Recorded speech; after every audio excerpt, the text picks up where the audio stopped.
بسم اللہ الرحمن الرحیم۔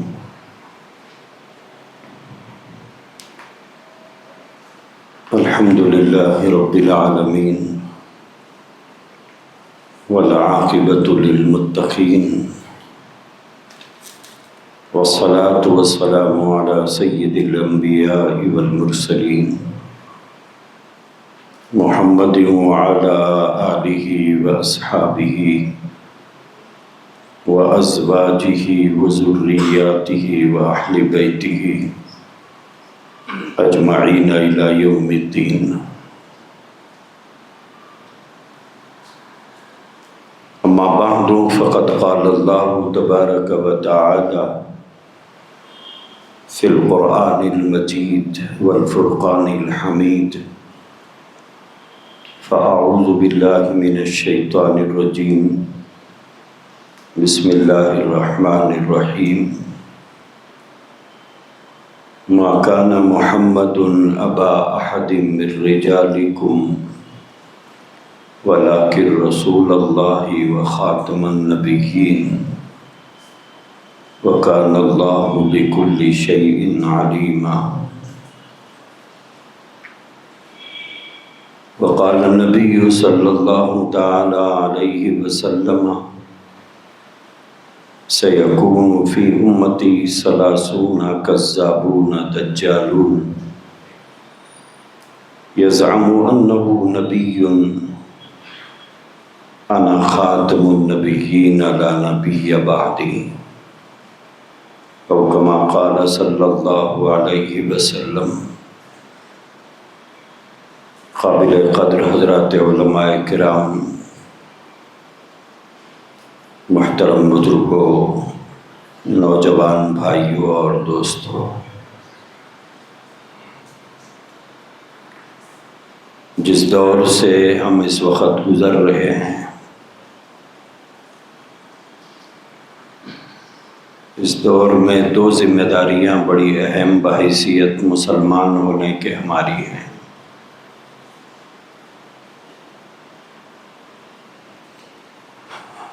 ایک ذمہ داری ہے اپنے مذہب کی حفاظت کی۔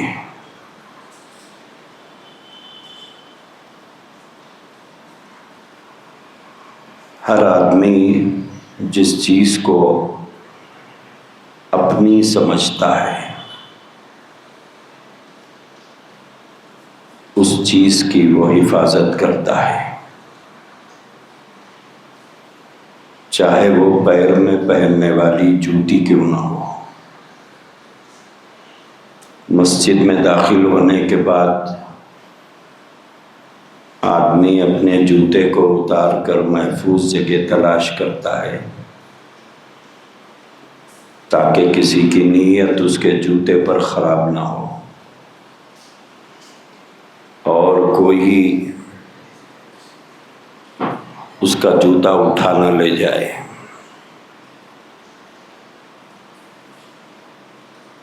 جس چیز کو آدمی اپنی سمجھتا ہے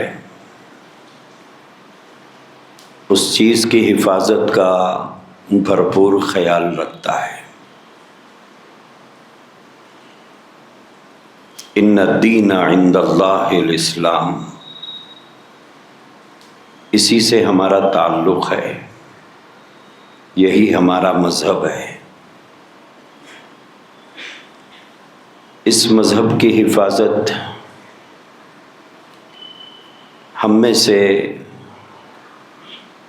ہر اس شخص کی ہے جو دین اسلام کو اپنا مذہب سمجھتا ہے۔ جیسے ہم میں سے ہر ایک آدمی باپ ہونے کی ذمہ داری نبھاتا ہے،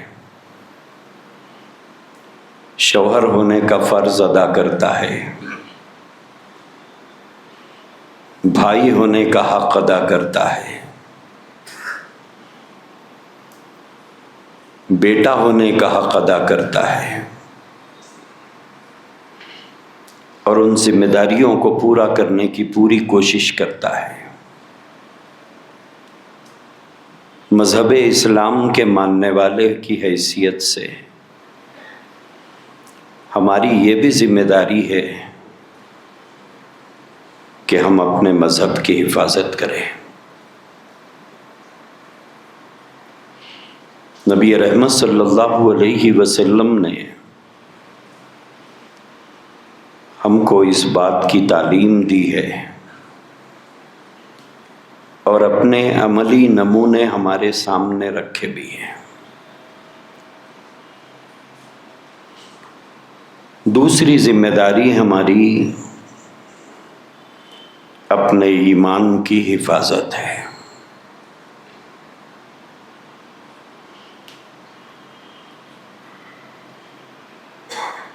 جو ایمان ہمیں اللہ تبارک و تعالیٰ نے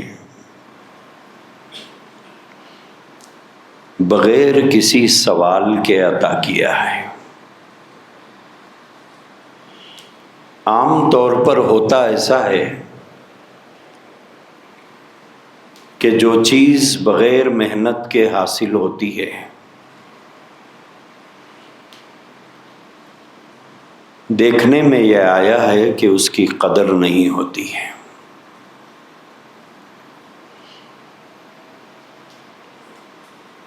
اکثر آپ نے دیکھا ہوگا باپ کا پیسہ بیٹا بہت بے دردی سے خرچ کرتا ہے، کیونکہ اس بیٹے کو پتہ نہیں ہوتا ہے کہ باپ کہاں در بدر کی ٹھوکریں کھا کر یہ پیسہ کماتا ہے، بے حساب بھی خرچ کرتا ہے، بے دریغ بھی خرچ کرتا ہے۔ لیکن یہی بیٹا جب کمانے کے لیے نکلتا ہے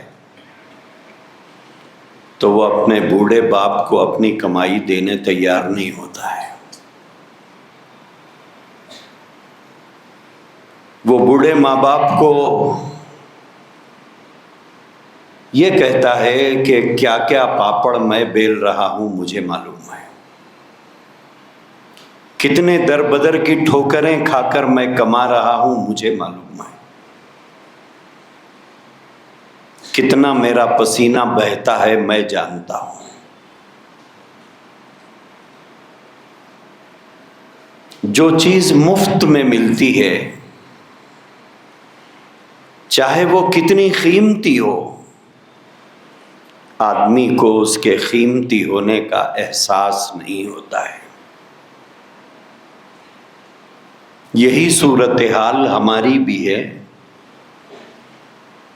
ایمان کی قیمت کیا ہے؟ ایمان کتنی بڑی نعمت ہے، ایمان کتنی بڑی دولت ہے، اس کی کوئی قیمت ہم نہیں جانتے۔ ایمان کی قیمت تو حضرت سیدنا بلال رضی اللہ تعالیٰ عنہ جانتے تھے۔ ایمان کی قدر و منزلت کو حضرت عمار اور حضرت یاسر جانتے تھے۔ ایمان کتنی محنتوں سے انہوں نے سنبھالا تھا، اس کو حضرت صہیب جانتے تھے، اس کو حضرت ابو ذر غفاری جانتے تھے، اس کو حضرت سلمان فارسی جانتے تھے، کیونکہ انہوں نے دین اور اسلام کو جان کو جوخم میں ڈال کر دین اور اسلام کو قبول کیا تھا۔ انہیں معلوم تھا کہ اسلام کے لانے کے بعد ہمارے راستے میں پھول نہیں بچھائے جائیں گے، ہمارے لیے ریڈ کارپیٹ نہیں بچھائی جائے گی، ہمارے آگے پیچھے واہ واہ کے نعرے لگانے والے نہیں ہوں گے، ہمیں کاندھوں پر نہیں بٹھایا جائے گا، ہمارے لیے ہتھیلیاں نہیں سجائی جائیں گی۔ لیکن اس کے باوجود انہوں نے اللہ کے نبی علیہ الصلاۃ والسلام کی دعوت پر لبیک کہہ کر اپنی جان کو جوخم میں ڈال کر اسلام کو قبول کیا تھا۔ لیکن ہم کو دین اور اسلام مفت میں ملا ہے، وراثت میں ملا ہے، اسی لیے ہم جانتے نہیں ہیں کہ ایمان کی قیمت کیا ہے۔ لیکن ایک دن ہم سب پر آنے والا ہے، جب یہ چلتا پھرتا جسم مٹی کے نیچے دبا دیا جائے گا، یہ چمکتی دھمکتی آنکھیں ہمیشہ کے لیے بند ہو جائیں گی، ہمارے سرانے کھڑے ہو کر دھاڑے مار کر رونے والی ہماری محبوب بیٹی کی آوازیں ہمارے کان سن نہیں پائیں گے، ہمارے ہاتھ پیر ہوں گے لیکن ہمارے بدن پر بیٹھی ہوئی مکھی کو اڑا نہیں پائیں گے، اور یہ جسم منو مٹی کے نیچے دبا دیا جائے گا۔ وہ دن بھی کیا دن ہوگا، آپ سوچئے، وہ دن بھی کیا دن ہوگا جس دن لوگ ثواب سمجھ کر ہمارے اوپر مٹی ڈالیں گے، خود ثواب کمانے کے لیے ہمارے جسم پر مٹی ڈالیں گے، اور پھر میدان محشر بپا ہوگا، آدم سے لے کے آخر تک پیدا ہونے والا بچہ بچہ وہاں موجود ہوگا، انبیاء ہوں گے، صحابہ ہوں گے، وہاں سب موجود ہوں گے، ہر ایک کو طلب ہوگی اللہ کی رضا مل جائے، جنت الفردوس میں داخلہ مل جائے، لیکن اللہ تبارک و تعالی جنت میں داخلہ اس آدمی کو عطا فرمائیں گے جو اپنے ایمان کو بارگاہ ربانی میں پیش کرے گا کہ پروردگار عالم، میں نے تیرے نبی کی آواز پر لبیک کہا تھا، میں نے تیری الوہیت کے ترانے گائے تھے، تیری ربوبیت کے تذکرے کیے تھے، تیرے الہ واحد ہونے پر میں نے یقین رکھا تھا، اور تیرے بھیجے ہوئے تیرے محبوب پیغمبر پر میں ایمان لایا تھا، اور زندگی کی آخری سانس تک میں تیرے الوہیت کے ترانے گاتا رہا، اور تیرے محبوب کے تذکرے پہ میں نے زندگی گزاری، اور تیرے محبوب کے طریقے پر میں نے زندگی گزاری، اور اس ایمان کی نعمت کو زندگی کی آخری سانس تک میں نے سنبھالا تھا۔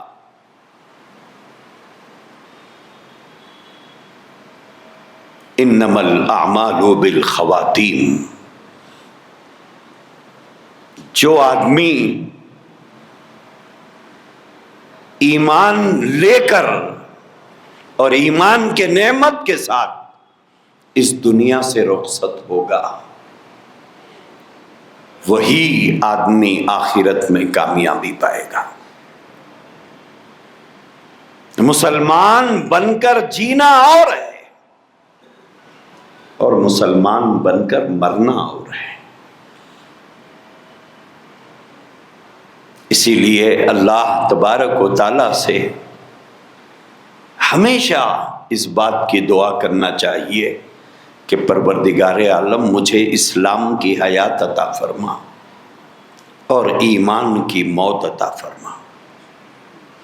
سیدنا علی رضی اللہ تعالیٰ عنہ کی خدمت میں ایک نوجوان آیا، اور اس نے حضرت علی رضی اللہ تعالیٰ عنہ سے فرمایا کہ علی، مجھے بچپن سے دیکھتے ہو، میرے عنفوان شباب کا دور بھی آپ نے دیکھا، میری جوانی کا دور بھی آپ نے دیکھا، میری زندگی میں کئی موڑ آئے، وہ سارے موڑ آپ نے دیکھے۔ میں آپ سے یہ پوچھنا چاہتا ہوں کہ مجھے یہ بتائیے کہ میری زندگی کا کامیاب دن آپ کی نظر میں کون سا ہے؟ کون سا دن میری زندگی کا کامیاب دن ہے؟ سیدنا علی رضی اللہ تعالیٰ عنہ نے فرمایا، اے جوان، جس دن تو اس دنیا سے ایمان کی حالت میں رخصت ہو جائے، یہ تیری زندگی کا سب سے کامیاب دن ہے۔ کہ جب تو دنیا سے جائے تو ایمان کی حالت میں جائے۔ اسی لیے نبی رحمت صلی اللہ تعالی علیہ وآلہ وسلم نے دعا بھی سکھائی ہے۔ ہر جنازے پر ہم یہ دعا پڑھتے ہیں، اللہم من احییتہ منا فاحیہ علی الاسلام۔ پروردگار عالم، میں جب تک زندہ ہوں مجھے اسلام پر زندہ رکھیے۔ ومن توفیتہ منا فتوفہ علی الایمان۔ اور ہم میں سے جس کسی کی موت کا وقت آئے تو ہمیں ایمان پر خاتمہ عطا فرمائیے۔ جس آدمی کا خاتمہ ایمان پر ہوگا اس کا جنت میں جانا 100% یقینی ہے، بھلے وہ گنہگار ہو، بھلے وہ خطا کار ہو، بھلے وہ سیاہ کار ہو۔ یہ الگ بات ہے کہ جنت میں کب جائے گا یہ نہیں معلوم ہے، اول وہلہ میں جائے گا یا سزا بھگت کے جائے گا، دونوں امکانات ہیں۔ یغفر لمن یشاء ویعذب من یشاء۔ مرنے سے پہلے سچی توبہ کی توفیق ہو گئی اور بارگاہ ربانی میں وہ توبہ قبول ہو گئی تو اول وہلہ میں جنت میں جائے گا، نہیں تو جہنم میں جانے کے بعد پھر نکالا جائے گا، لیکن جنت میں جائے گا ضرور۔ جس آدمی کے دل میں رائی کے دانے کے برابر خالص ایمان ہوگا، شرک سے پاک ایمان ہوگا، ایک نہ ایک دن جنت میں ضرور جائے گا۔ اور آدمی کو جنت ملتی ہے ایمان کی وجہ سے۔ جنت اعمال کی وجہ سے نہیں ملتی ہے۔ اعمال کی وجہ سے جنت میں بلند درجات ملتے ہیں، لیکن جنت میں داخلے کی شرط ہے ایمان ہو۔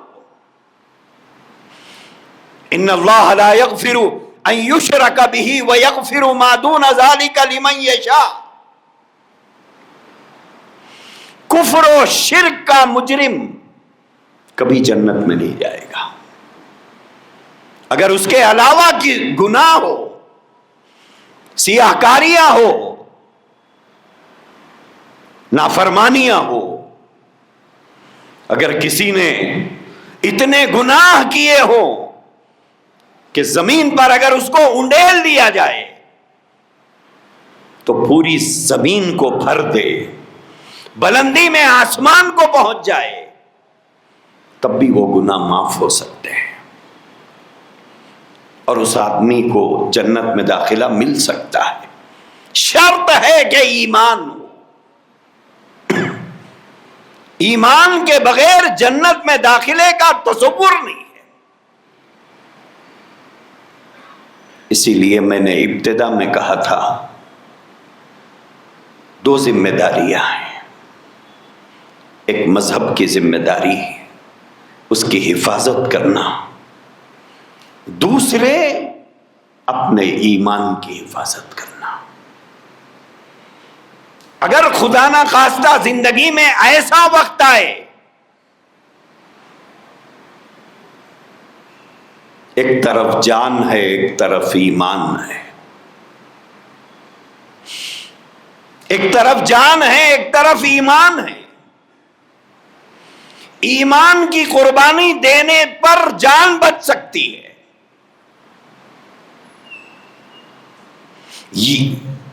یا جان کی قربانی دینے پر ایمان بچ سکتا ہے۔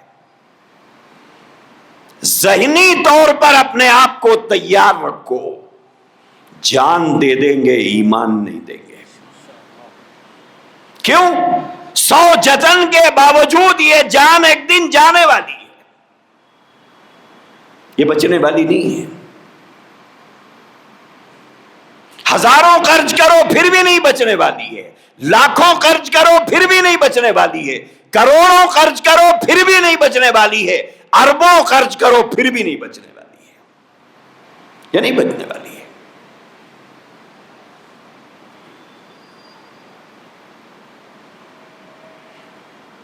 ذہنی طور پر اپنے آپ کو تیار رکھو اس بات کے لیے، ایمان کا سودا کر کے جان نہیں بچائیں گے۔ 100 جان ہو تو اسے قربان کر کے ایمان بچائیں گے۔ کیوں؟ ہماری نجات کا مدار ایمان کے اوپر ہے۔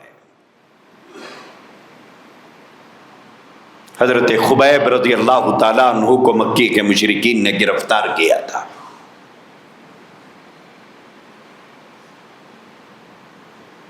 ان کو شہید کرنے کا منصوبہ بنایا، مکے کے بازار میں لا کر حضرت خبیب رضی اللہ عنہ کو ٹھہرا کر دیا گیا۔ جیسے لوگ تماشا دیکھنے کے لیے، تماشا دکھانے والے کو دیکھنے کے لیے جس طرح جمع ہوتے ہیں، اسی طرح مکے کے لوگ جمع ہو گئے تھے۔ حضرت خبیب رضی اللہ عنہ کو ایک جگہ کھڑا کیا گیا، کوئی مشق کے طور پر تیر مارتا،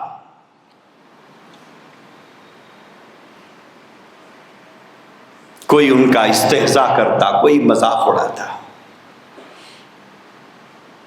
کسی نے آ کر حضرت خبیب سے کہا کہ خبیب کیوں جان جوخم میں ڈالتے ہو؟ کیوں جان جوخم میں ڈالتے ہو؟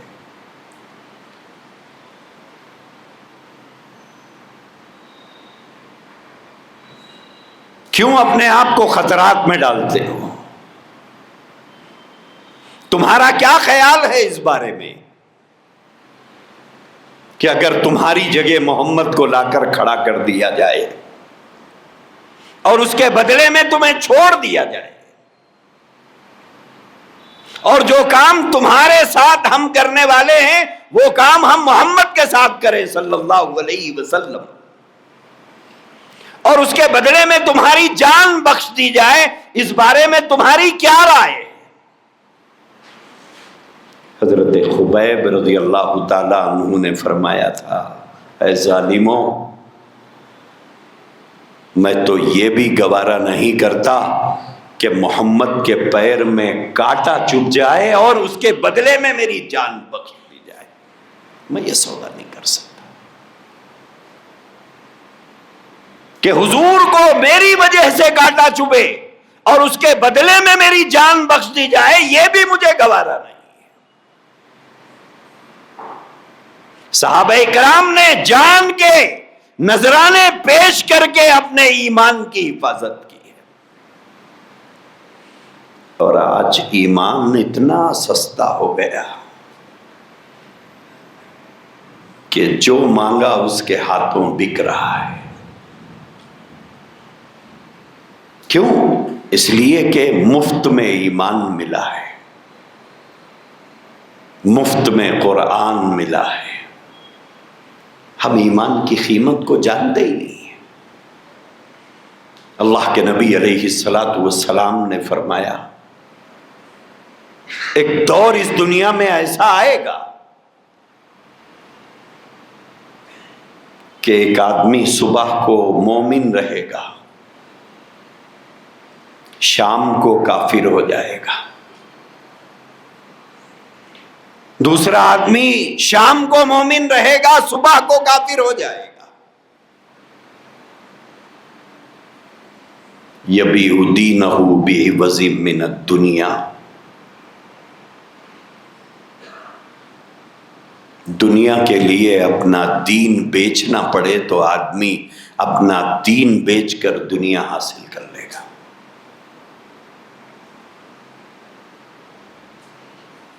دوستو، ایک عجیب دور ہے یہ ہر آدمی ہمارے ایمان پر حملہ کر رہا ہے، ہم کو اس کا اندازہ نہیں ہے۔ اسلام کے دشمن ہر دور میں رہے، لیکن ہر دور میں ان کے نام الگ الگ ہیں، کام وہی ہے۔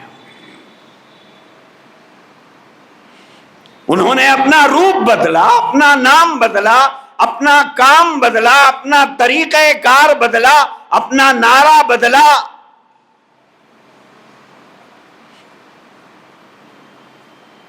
لیکن ہر ایک کا نشانہ ہمارا ایمان ہے۔ یہی اللہ کے نبی نے فرمایا کہ ایک آدمی صبح کو ایمان والا رہے گا، شام کو ایمان اس کا ختم ہو جائے گا۔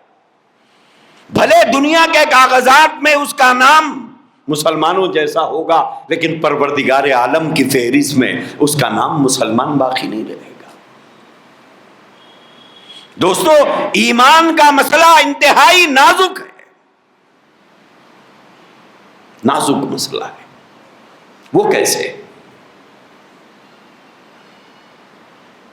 غلط بات کو قبول کرنے سے، غلط بات کو مان لینے سے ایمان رخصت ہو جائے گا، صحیح بات کا انکار کرنے سے ایمان رخصت ہو جائے گا۔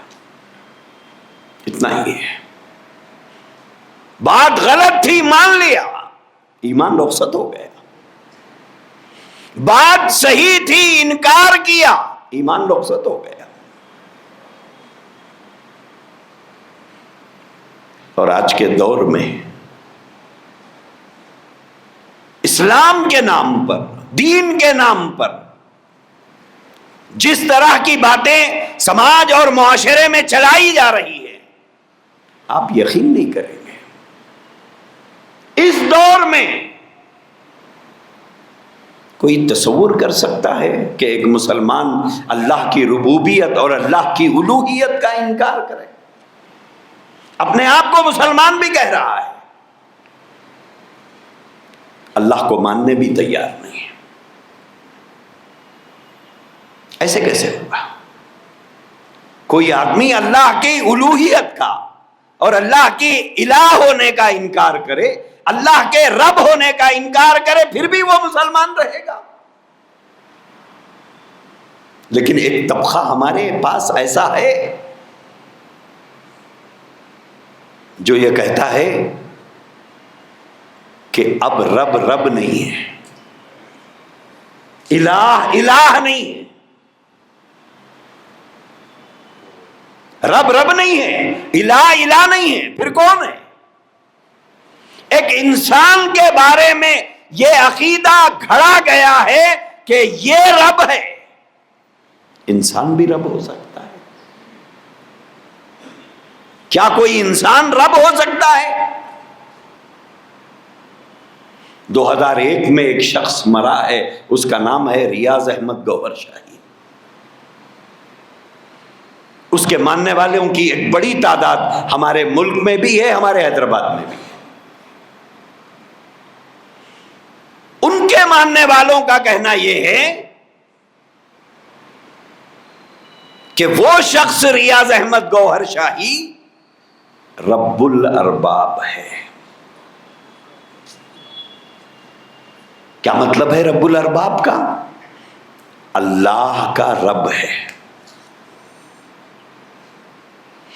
بے حیائی، ڈھٹائی، بے غیرتی، بے حسی کی کوئی حد ہوتی ہے، بے شرمی کی بھی کوئی انتہا ہوتی ہے، اخلاقی گراوٹ کی بھی کوئی انتہا ہوتی ہے۔ اس آدمی کی تصویر لگا کر اس کے نیچے بیٹھ کر یہ ذکر کیا جا رہا ہے، لا الہ الا ریاض، الا اللہ کو نکال دیا ہے۔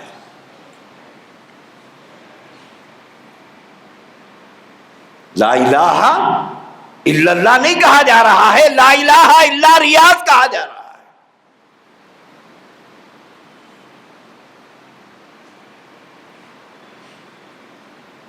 اور یہ کہا جا رہا ہے کہ اگر محمد رسول اللہ صلی اللہ تعالی علیہ وآلہ وسلم بھی اگر اس دنیا میں موجود ہوتے، آج اگر موجود ہوتے، تو آپ کو بھی لا الہ الا اللہ کی تبلیغ کی اجازت نہیں ہوتی۔ کیا کہیں گے آپ؟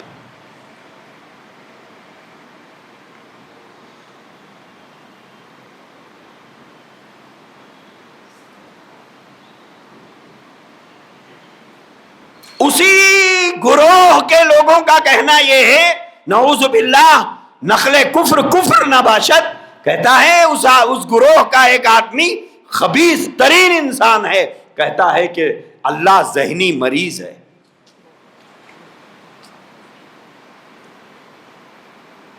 اللہ سائیکو ہے۔ کیا کوئی یہ کہنے کے بعد بھی مسلمان باقی رہتا ہے؟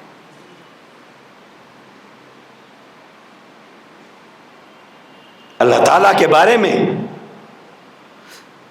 اس طرح کی گفتگو،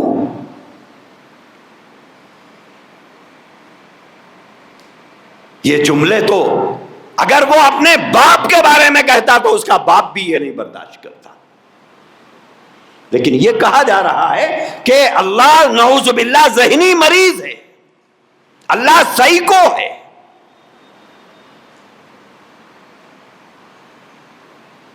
اور یہ سب تصوف کے نام پر، صوفیزم کے نام پر، طریقت کے نام پر، ذکر کی محفلوں کے نام پر ہمارے شہر میں یہ کام ہو رہا ہے۔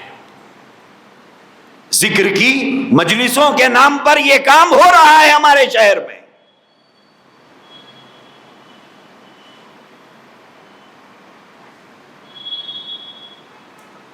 اللہ کی ربوبیت، اللہ کی الوہیت کا انکار کر دیا گیا، اس کی جگہ پر ایک دوسرے شخص کو لا کر، ایک انسان کو لا کر، جس کی بیوی، جس کے بچے پڑوسی ملک میں ابھی بھی موجود ہیں، اس کے بارے میں کہا جا رہا ہے کہ وہ ہمارا رب ہے۔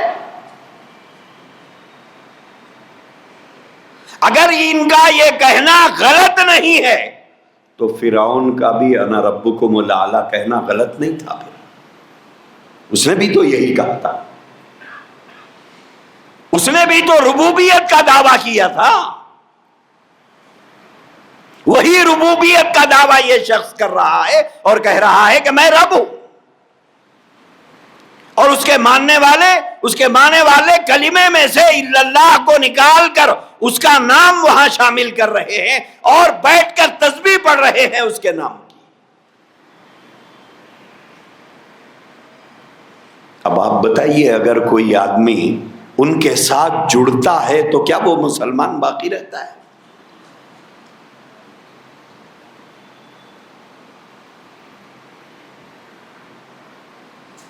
دوسرا گروہ یہ کہتا ہے کہ محمد رسول اللہ صلی اللہ علیہ وسلم اللہ کے آخری نبی نہیں ہے۔ قرآن کہتا ہے آخری نبی ہے، قرآن کہتا ہے آخری نبی ہے، قرآن کہتا ہے قرآن اللہ کی آخری کتاب ہے۔ والذین یؤمنون بما انزل الیک وما انزل من قبلک وبالآخرۃ ھم یوقنون۔ قرآن نے یہ کہا ہے جو آپ پر نازل کیا گیا، جو آپ سے پہلے نازل کیا گیا، اس کو ماننے والے ایمان والے ہیں، اس کے بعد کا کوئی ذکر نہیں ہے، کسی کتاب کے بھیجنے کا کوئی تذکرہ نہیں ہے۔ قرآن کہتا ہے ما کان محمد ابا احد من رجالکم ولکن رسول اللہ وخاتم النبیین۔ وہاں اللہ نے فرمایا قرآن آخری کتاب ہے، یہاں اللہ فرما رہے ہیں حضور علیہ الصلوۃ والسلام اللہ کے آخری نبی ہیں۔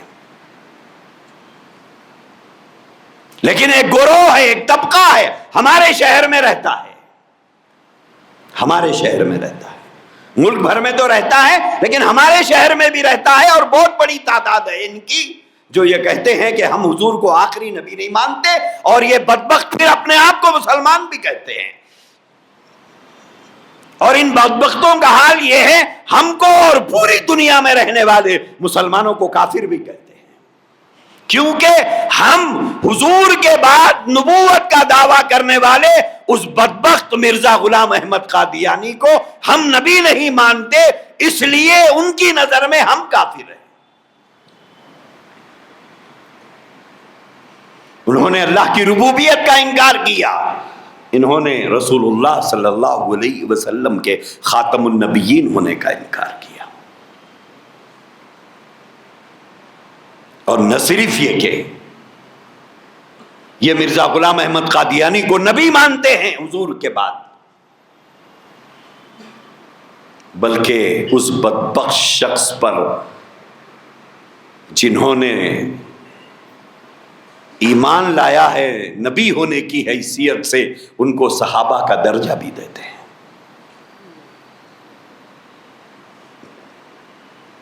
اس کی بیوی کو ام المومنین بھی کہتے ہیں، اس کے گھر والوں کو اہل بیت بھی سمجھتے ہیں۔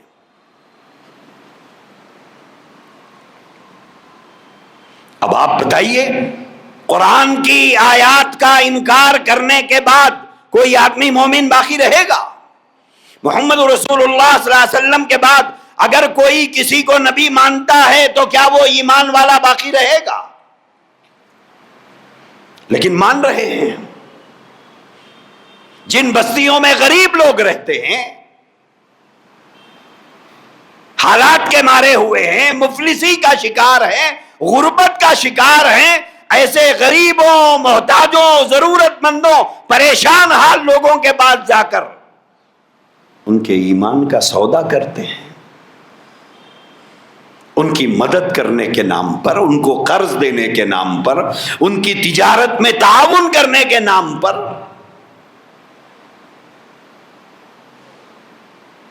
اللہ کے نبی علیہ الصلاۃ والسلام نے فرمایا، کاد الفقر ان یکون کفرا، فقر و فاقہ آدمی کو کفر کی دہلیز تک پہنچا دیتا ہے۔ حالات کا مارا، بھوک کا ستایا ہوا، بیماریوں کا شکار، گھریلو زندگی کی ضرورتوں سے پریشان آدمی جب کہیں سے حالات بنتے ہوئے نظر نہیں آتے اور کفر اسے دعوت دے رہا ہے، ہماری طرف آ جاؤ، تمہاری ہر ضرورت ہم پوری کریں گے، مرتا کیا نہ کرتا، لوگ ایمان کا سودا کر لیتے ہیں۔ سید عالم صلی اللہ علیہ وسلم نے فرمایا کہ فقر و فاقہ آدمی کو کفر کی دہلیز تک پہنچا دیتا ہے، اور فقر و فاقے کی مجبوریوں میں آدمی کفر کو بھی قبول کر لیتا ہے۔ آج ہمارے شہر میں چھوٹے کاروبار کرنے والے، روزمرہ کے کاروبار کرنے والے، ایسے لوگ رسول اللہ صلی اللہ علیہ وسلم کی ختم نبوت سے بغاوت کرنے والے، آپ کو آخری نبی نہ ماننے والے، اس گروہ کو ساتھ لے کر چل رہے ہیں، کیونکہ ان کے فقر و فاقے میں وہ ان کا ساتھ دیتے ہیں۔ اسی لیے اللہ کے نبی نے فرمایا، وہ مومن نہیں، وہ مومن نہیں، وہ مومن نہیں۔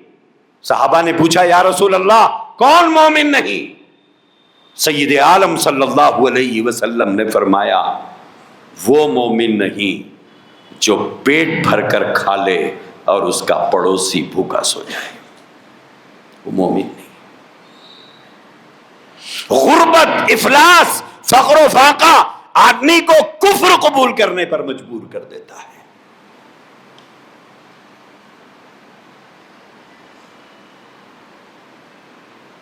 آج ہمارے شہر میں ختم نبوت کا صاف طور پر انکار کیا جا رہا ہے کہ حضور کے بعد بلے ایک نہیں کئی نبی پیدا ہو سکتے ہیں۔ مرزا غلام احمد قادیانی کے بیٹے بشیر الدین محمود نے یہ کہا ہے کہ ایک نہیں 1000 نبی پیدا ہو سکتے ہیں۔ قرآن کہتا ہے ایک بھی نہیں ہو سکتا۔ اللہ کے نبی نے فرمایا انا آخر الانبیاء، میں آخری نبی ہوں، وانتم آخر الامم، تم آخری امت ہو، میرے بعد کوئی نبی نہیں، تمہارے بعد کوئی امت نہیں، اب قیامت تک کوئی نبی نہیں آئے گا، قیامت تک ہر پیدا ہونے والا بچہ میرا امتی ہے، چاہے وہ مجھے مانتا ہو نہ مانتا ہو، وہ میرا امتی ہے۔ لیکن آج مسلمانوں کے بچے رسول اللہ سے بغاوت کرتے ہیں، آپ کی ختم نبوت سے بغاوت کرتے ہیں، کوئی اللہ کی الوہیت سے بغاوت کر رہا ہے، کوئی نبی کی نبوت سے بغاوت کر رہا ہے۔ یہ دور جس میں ہم جی رہے ہیں، اپنے مذہب کی بھی حفاظت کرنا ہے، اپنے ایمان کی بھی حفاظت کرنا ہے۔ میں نے بس شروع میں بتایا، غلط بات کو مان لیا تو ایمان جائے گا، صحیح بات کا انکار کیا تو ایمان جائے گا۔ اسی شہر میں ہمارے ایک طبقہ ہے جو کہتا ہے ہمیں رسول اللہ کی ضرورت نہیں ہے، ہمیں قرآن کافی ہے، ہمیں حدیث کی ضرورت نہیں ہے۔ خوبصورت نام انہوں نے اپنا رکھا ہے اہل قرآن۔ آپ ان سے پوچھئے کیا مطلب ہے اہل قرآن کا، تو کہتے ہیں قرآن کو ماننے والے، قرآن کو ماننے والے، قرآن کو ماننے والے۔ اور ہمارا جدید تعلیم یافتہ طبقہ، ماڈرن ایجوکیشن پڑھا ہوا بچہ بہت زیادہ امپریس ہو جاتا ہے، بولے ہر بات ہم قرآن سے بتائیں گے، ہر بات ہم قرآن سے سمجھائیں گے، دین کی ہر بات کو ہم قرآن سے سمجھائیں گے، لیکن وہ کبھی نہیں کہیں گے آپ کو کہ ہم حدیث کو نہیں مانتے۔ خوبصورت نام کے جال میں پھنسایا جاتا ہے، خوبصورت نام سے ایمان کا شکار کیا جاتا ہے۔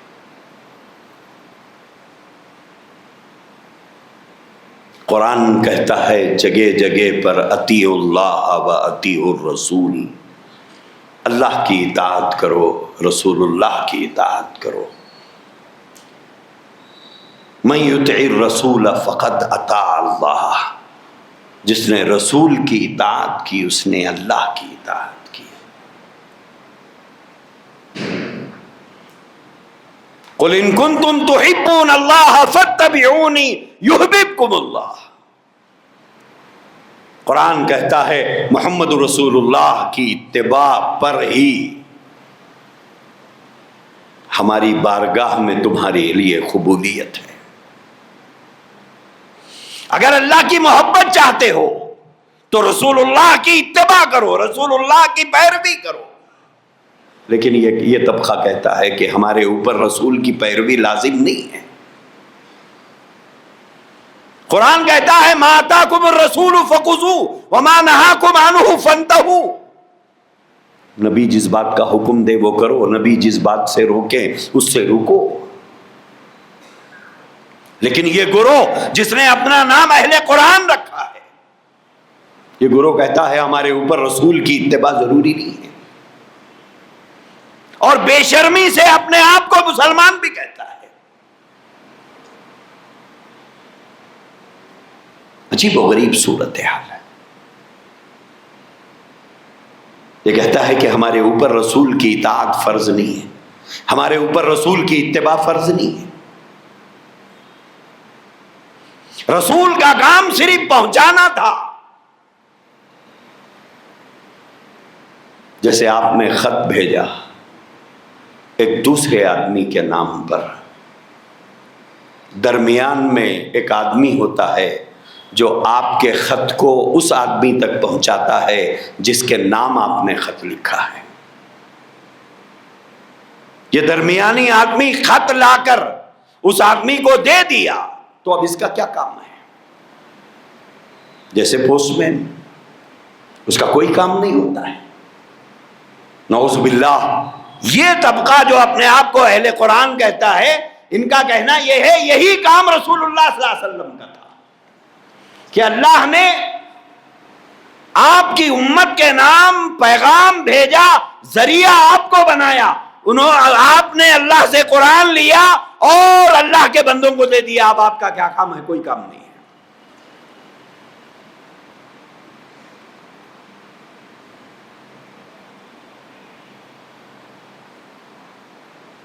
یہ لوگ ہمارے شہر میں،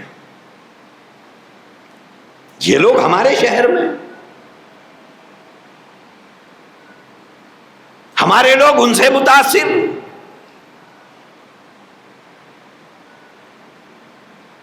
ایک نے رب کا انکار کیا، ایک نے حضور کے خاتم النبیین ہونے کا انکار کیا، ایک طبقے نے اللہ کے نبی کی اطاعت ہمارے اوپر لازم نہیں ہے یہ کہہ کر حضور کی اتباع اور اطاعت سے فرار کا راستہ اختیار کیا اور امت کو اسی طرف دعوت دیا۔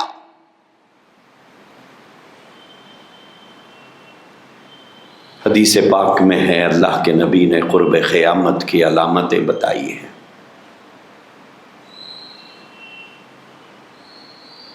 کہ قیامت سے پہلے کیا کیا ہوگا۔ کئی چھوٹی چھوٹی علامتیں بتائی، کئی بڑی علامتیں بتائی، اور بڑی بڑی علامتوں میں ایک علامت یہ بتائی کہ قرب قیامت حضرت مہدی کا ظہور ہوگا، قرب قیامت دجال کا خروج ہوگا، قرب قیامت حضرت عیسیٰ علیہ السلام کا نزول ہوگا۔ تین باتیں ہیں، حضرت مہدی کا ظہور ہوگا، دجال نکلے گا، حضرت عیسیٰ علیہ السلام نازل ہوں گے۔ ایک طبقے کا کہنا یہ ہے کہ حضرت مہدی آئے اور چلے گئے، اور اس کے ماننے والے، یہ عقیدہ رکھنے والے ایک بڑی تعداد مشیر آباد میں بھی رہتی ہے۔ ان کا کہنا یہ ہے کہ مہدی آئے اور چلے گئے۔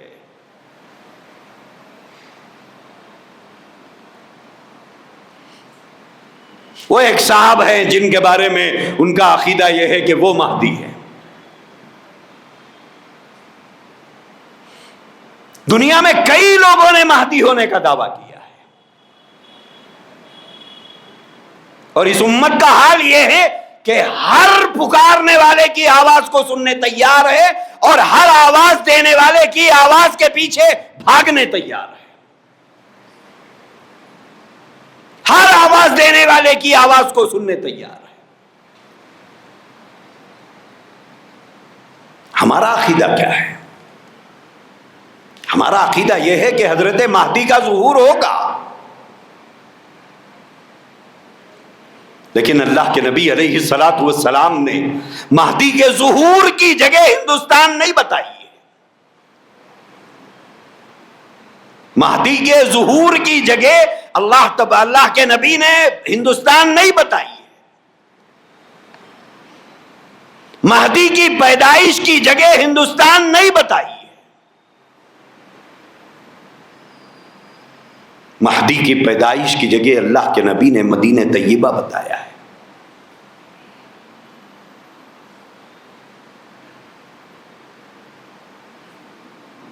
مہدی کے خاندان کے بارے میں اللہ کے نبی نے فرمایا کہ میری نسل میں ہوں گے، میری بیٹی حضرت فاطمہ کے نسل میں ہوں گے۔ حضرت مہدی کے ظہور کی جگہ اللہ کے نبی نے بتایا ہے کہ ان کا ظہور مکے میں ہوگا، اور وہ کبھی دعویٰ نہیں کریں گے کہ میں مہدی ہوں، لیکن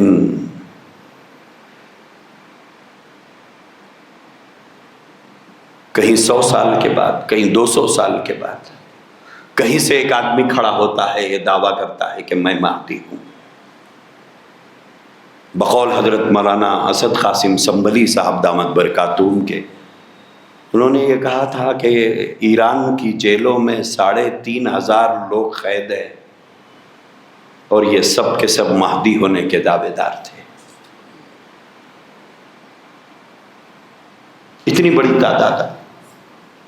ہر تھوڑے دن کے بعد ایک آدمی اٹھ کے کھڑے ہوتا ہے اور یہ دعویٰ کرتا ہے انا المہدی، میں مہدی ہوں، میں مہدی ہوں۔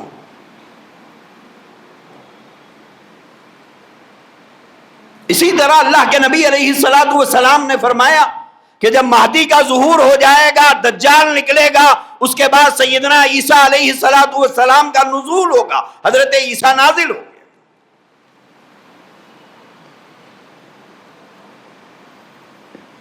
سیدنا عیسیٰ علیہ الصلوۃ والسلام، حضور پاک علیہ الصلوۃ والسلام کی ولادت باسعادت سے 550 600 سال کے درمیانی عرصے میں حضرت عیسیٰ علیہ الصلوۃ والسلام اس دنیا میں آئے تھے۔ حالات کچھ ایسے ہو گئے تھے کہ یہود آپ کے قتل کے در پہ آزار ہوئے تھے، آپ کو شہید کر دینا چاہتے تھے۔ اللہ تبارک و تعالیٰ نے حضرت عیسیٰ علیہ الصلوۃ والسلام کو آسمانوں پر اٹھایا۔ ہمارا بلیف ہے، ہمارا عقیدہ ہے، حضرت عیسیٰ علیہ الصلوۃ والسلام آسمانوں پر ہیں، زندہ ہیں، اور قرب قیامت حضرت عیسیٰ علیہ الصلوۃ والسلام نازل ہوں گے، اور اس وقت نازل ہوں گے جب حضرت مہدی بھی دنیا میں ہوں گے اور دجال بھی نکلے گا باہر۔ اور حضرت عیسیٰ علیہ الصلوۃ والسلام کو ان دونوں کی موجودگی میں اللہ نازل فرمائے گا۔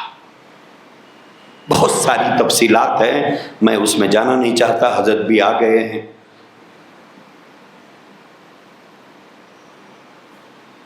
لیکن اس کے بعد حضرت عیسیٰ علیہ السلام دجال کو قتل کریں گے۔ اللہ کے نبی نے فرمایا 40 سال حضرت عیسیٰ اس دنیا میں رہیں گے، پھر حضرت عیسیٰ علیہ السلام کا انتقال ہوگا۔ حضرت عیسیٰ علیہ السلام کو گنبد خضرا کے نیچے چوتھی قبر حضرت عیسیٰ علیہ السلام کی ہوگی۔ ساری تفصیلات ہیں، لیکن بہار کا ایک آدمی ہے، دربھنگا ایک ضلع ہے بہار میں، عثمان پورہ رتن پورہ کے نام سے ایک گاؤں ہے، وہاں پر ایک بدنصیب مسلمان گھرانے میں پیدا ہوا، اور اس نے دعویٰ کیا ہے کہ میں عیسیٰ ہوں۔ اس نے یہ دعویٰ کیا کہ میں عیسیٰ ہوں،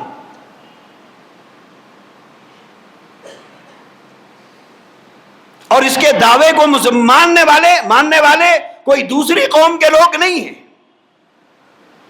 مسلمان ہیں، اور اس کو ماننے والوں میں اکثریت نوجوانوں کی ہے، نوجوانوں میں اکثریت پڑھے لکھوں کی ہے۔ کیوں؟ عقیدے جانتے نہیں ہیں، عقیدوں سے ناواقف ہے۔ پڑھے لکھے نوجوانوں کی ایک بڑی تعداد پورے ملک میں اس وقت میں بھاگ رہی ہے اس بےہودہ آدمی کے پیچھے کہ عیسیٰ علیہ السلام آ گئے، عیسیٰ علیہ السلام آ گئے۔ مسلمانوں یاد رکھو، نوجوانوں یہ بات ذہن میں رکھو، ایسے دعوے دار قیامت تک نہ جانے کتنے پیدا ہوں گے۔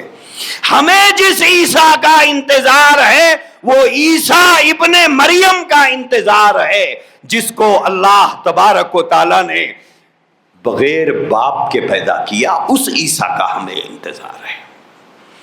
ہمیں اس عیسیٰ علیہ الصلوۃ والسلام کا انتظار ہے جس کے بارے میں قرآن نے کہا ان مثل عیسیٰ عند اللہ کمثل آدم۔ اللہ نے فرمایا عیسیٰ کی مثال آدم جیسی ہے۔ آدم علیہ السلام کو اللہ تبارک و تعالیٰ نے بغیر ماں بغیر باپ کے پیدا کیا، اور حضرت عیسیٰ علیہ الصلوۃ والسلام کو صرف ماں سے بغیر باپ کے پیدا کر کے اپنی قدرت کا تماشا دنیا کو دکھایا ہے۔ اسباب کے محتاج تم ہو، اسباب کا محتاج میں نہیں ہوں۔ ہمیں جس عیسیٰ علیہ الصلوۃ والسلام کا انتظار ہے وہ عیسیٰ ابن مریم ہے،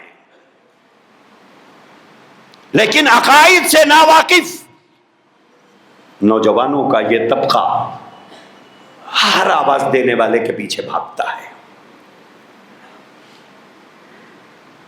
ہر بلانے والے کی آواز پر لبیک کہتا ہے۔ اگر کوئی خدائی کا دعویٰ کر رہا ہے تو اس کو بندے مل رہے ہیں، جیسے میں نے شروع میں آپ کو بتایا تھا کہ ریاض احمد گوہر شاہی نے ربوبیت کا دعویٰ کیا، الوہیت کا دعویٰ کیا، اور باضابطہ تسبیح لے کے بیٹھ کے پڑھ رہے ہیں نخل کفر کفر نباشت، یہ لفظ ادا کر رہے ہیں لا الہ الا ریاض، لا الہ الا ریاض، لا الہ الا ریاض۔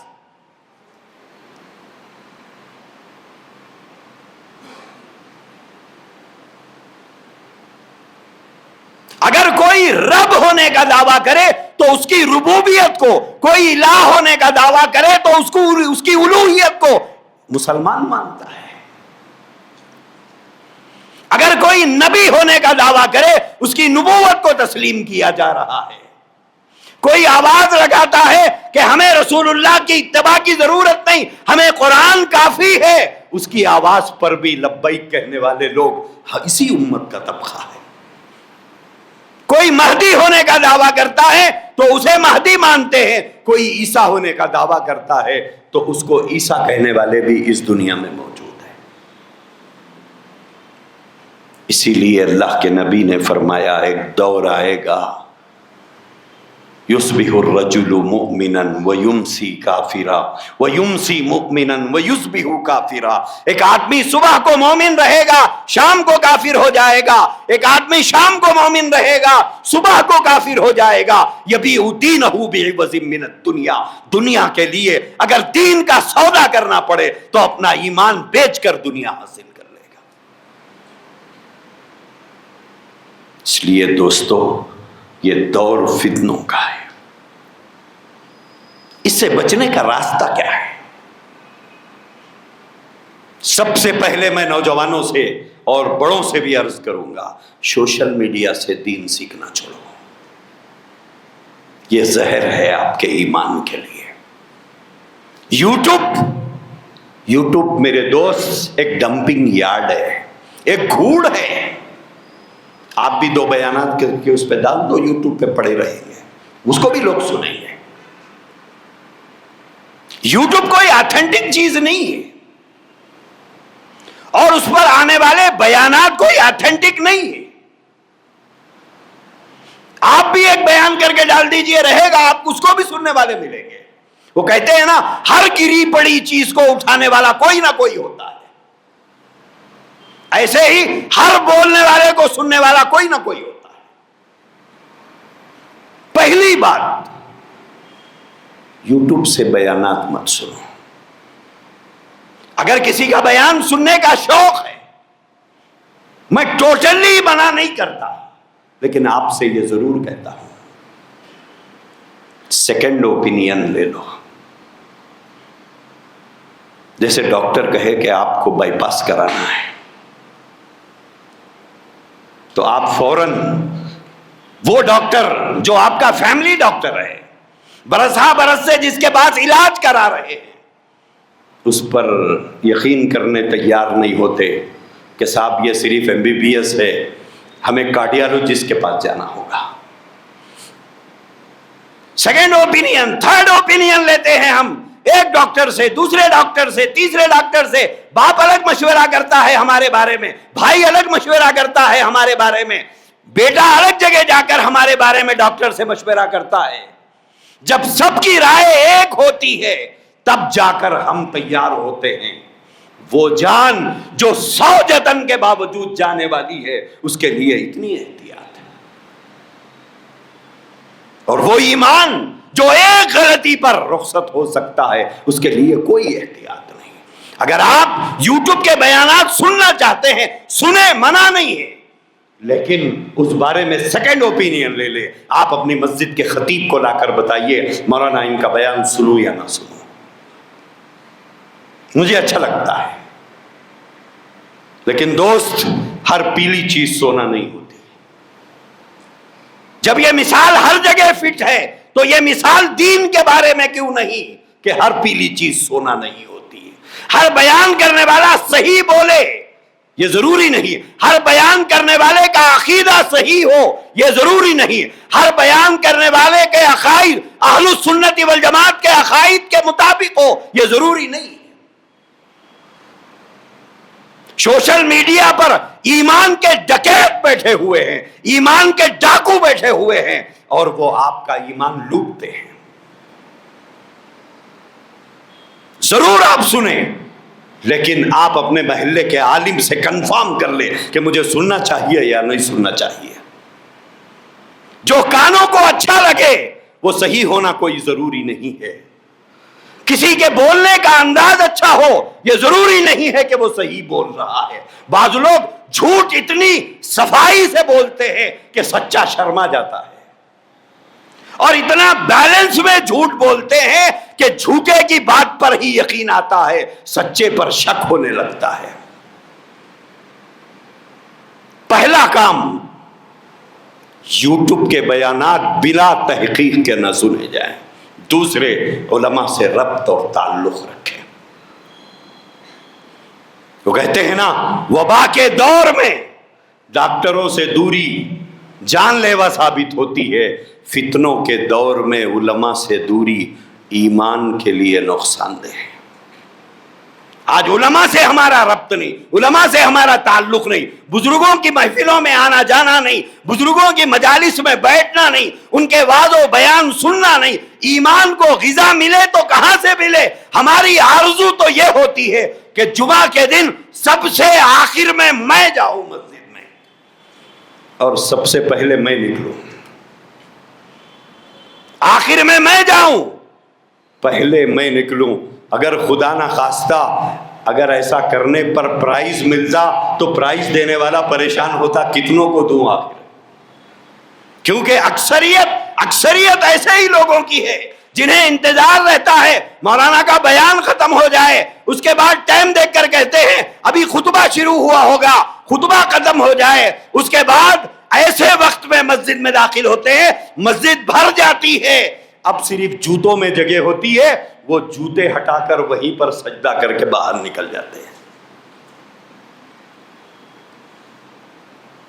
دوستو، علماء سے ربط رکھو، مشائخین سے ربط رکھو، بزرگوں سے ربط رکھو۔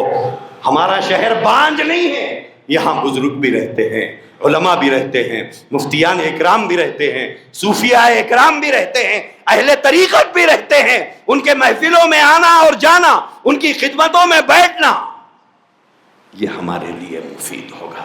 صحبت صالح ترا صالح کنت، نیکوں کی صحبت میں رہنے سے آدمی نیک بنتا ہے۔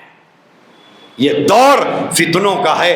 اللہ تبارک و تعالی آپ کے، میرے اور آپ کی اور میری نسلوں کی حفاظت فرمائے کہ مرتے دم تک ہم اسلام پر زندہ رہے، اور مرتے وقت ہم سب کا خاتمہ ایمان پر ہو۔ وآخر دعوانا ان الحمد للہ رب العالمین۔